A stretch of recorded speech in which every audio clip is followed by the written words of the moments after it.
जो भी व्यक्ति अपने बारे में ज़रा सोच सकता है कि अपने पूर्वजों को उसने देखा हो, अपने पिताजी को देखा, दादाजी को देखा। दादाजी शायद महीने में एक बार दवा खाते थे तो पिताजी हफ्ते में खाने लगे, उसी के सहारे जीते हैं। और बेटा डेली पर आ गया है। स्थिति ये होने वाली है कि आप हर प्रति घंटे में एक टैबलेट लेंगे जिससे आप जीवित रह सकें, जिससे आपको ऑक्सीजन मिल सके, जिससे देखिए, हमने उनको जब अवगत किया है तो उसके बाद उन्होंने गलत तरीके से परमिशन दिया है। परमिशन दिया भी है, वो भी 42 कंडीशन डाल के दिया है, लेकिन वो कंडीशन का भी पालन नहीं होता है। उसमें पेड़ कटाई नहीं करना चाहिए या फिर पहले परमिशन लेना चाहिए, फिर भी उन्होंने पेड़ कटाई किया है। रात में काम नहीं होना चाहिए, फिर भी वो रात में काम कर रहे हैं। उसके बाद एयर पोल्यूशन, वाटर पोल्यूशन, ये सारे चीज़ें वहाँ पे हो रही है। और इसके लिए हमने शासन को बार बार अवगत किया है।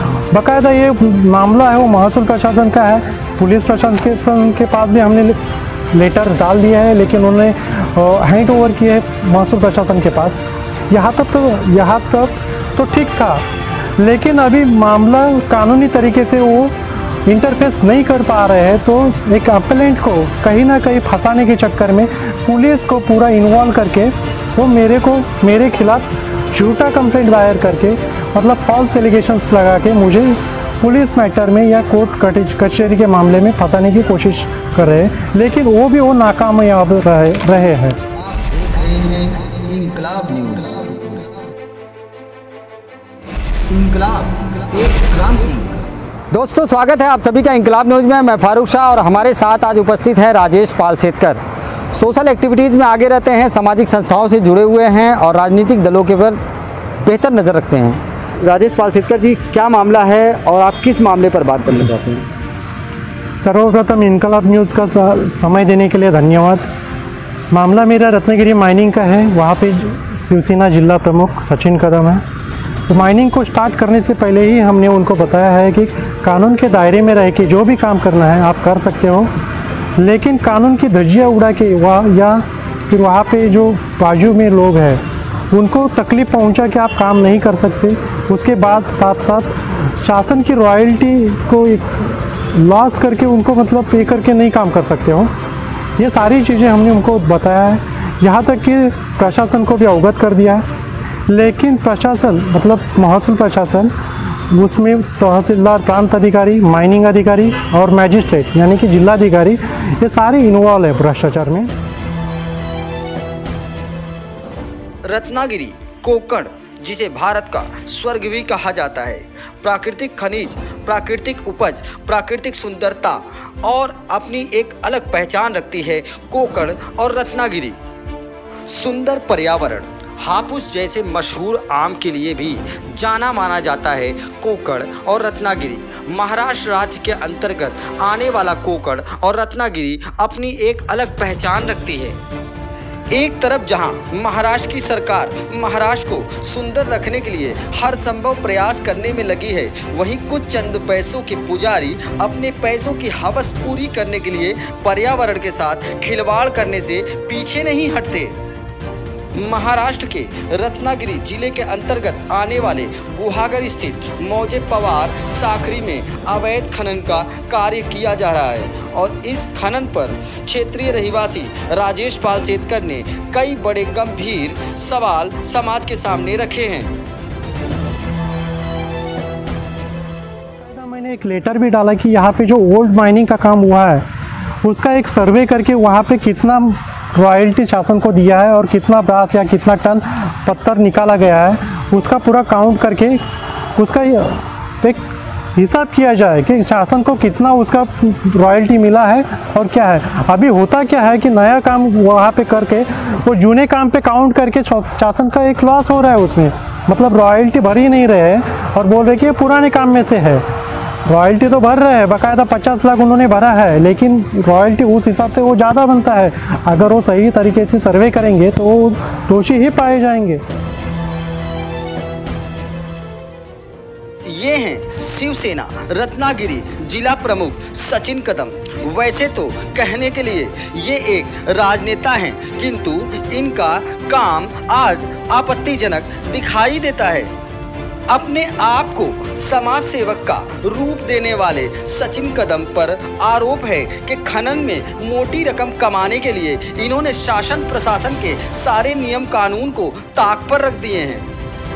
आरोप है कि अपने इस कुकर्म में पैसों का लालच देकर इन्होंने शासन प्रशासन के लोगों को भी शामिल कर रखा है। ये नज़ारा है उस क्षेत्र का जहां अब अवैध खनन का कार्य किया जा रहा है। तस्वीरों में आप देख सकते हैं कि सर्वे को किस अंदाज से निभाया जा रहा है। क्षेत्रीय रहिवासी एवं सामाजिक कार्यकर्ता और पत्रकार राजेश पाल शेटकर ने जब इन सारे कुकर्मों से शासन प्रशासन को अवगत कराया तो महाशय शिवसेना रत्नागिरी के जिला प्रमुख सचिन कदम ने राजनीतिक दांवपेच के साथ साथ पैसों का बल का भी प्रयोग करके इनके ही खिलाफ षड्यंत्र रचने शुरू कर दिए। नमस्कार मित्रांनो, माझं नाव आहे राजेश पालशेटकर। त्याचप्रमाणे मागील 3 वर्षांपासून सामाजिक क्षेत्र तसेच पत्रकारिता क्षेत्रातून मी लोकांची समस्या सोडवत असतो। त्याचप्रमाणे शासन प्रशासन यांच्या माध्यमातून लोकांना न्याय देणं हे माझं काम आहे। आता तुर्तास माझी एक स्वतःची समस्या आहे आणि त्याच्यासाठी म्हणून मी हा एक व्हिडिओ बनवत आहे।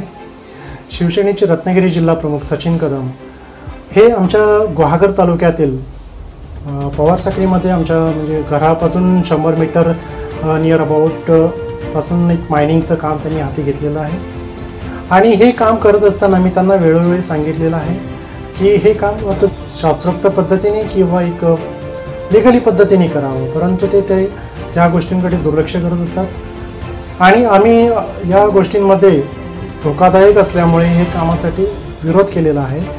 त्याचप्रमाणे रत्नागिरी प्रशासनाशी आम्ही पत्रव्यवहार केलेला आहे, त्यामध्ये पोलीस प्रशासन त्याचप्रमाणे महसूल विभागाच्या अधिकाऱ्यांशी आम्ही वेळोवेळी संपर्क साधून त्यांच्याकडे तक्रारी अर्ज सादर केलेले आहेत। आता मला अपेक्षित हे होतं की सचिन कदम यांच्या विरुद्ध तक्रारी अर्ज दाखल केल्यानंतर त्याच्यावर लिगली ॲक्शन घेणे किंवा वस्तुस्थिती पाहणे हे अपेक्षित होतं, परंतु तसे न होता आम्ही तक्रारी अर्ज दिल्यामुळे सचिन कदम यांचं काम अपेक्षेप्रमाणे त्याला गती मिळत नसल्यामुळे त्यांनी त्या गोष्टींचा राग मनात ठेवून तसंच वारंवार त्यांनी पैशांचे आमिषही मला दाखवलेलं आहे आणि पोलीस प्रशासनाला मी तसं अवगतसुद्धा केलेलं आहे। परंतु गुहागर पोलीस ठाण्याचे पोलीस निरीक्षक अरविंद बोडके यांना मी वेळोवेळी सांगूनही त्यांनी त्या गोष्टींकडे दुर्लक्ष केलं। तसंच हे प्रकरण महसूल विभागाचं आहे असं म्हणून त्यांनी ते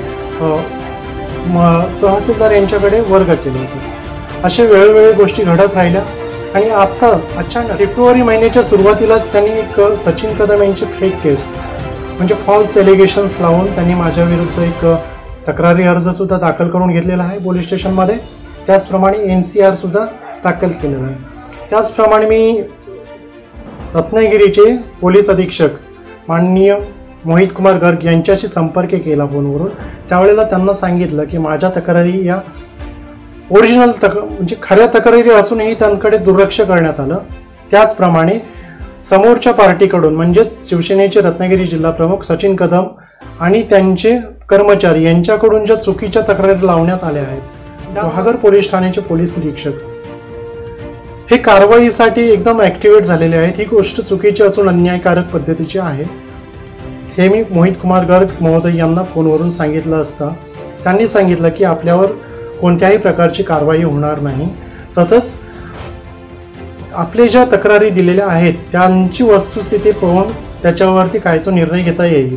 परंतु पोलिसांचा आदर असल्याने मी चौकशीसाठी गुहागर पोलीस ठाणे येथे दिनांक 5 फेब्रुवारी रोजी गेलो असता म्हणजे सकाळी नियर अबाउट 11च्या सुमारास गेलो। त्याच्यानंतर 4:30 वाजेपर्यंत पोलीस निरीक्षक यांनी मला ताब्यात ठेवलं आणि मी त्यांना हवं तसं सहकार्य करूनही मी त्यांच्या हे निदर्शनास आणून दिलं की ह्या तक्रारी कशा खोट्या आहेत किंवा आम्हाला कसं या तक्रारींमध्ये फसवलं जात आहे।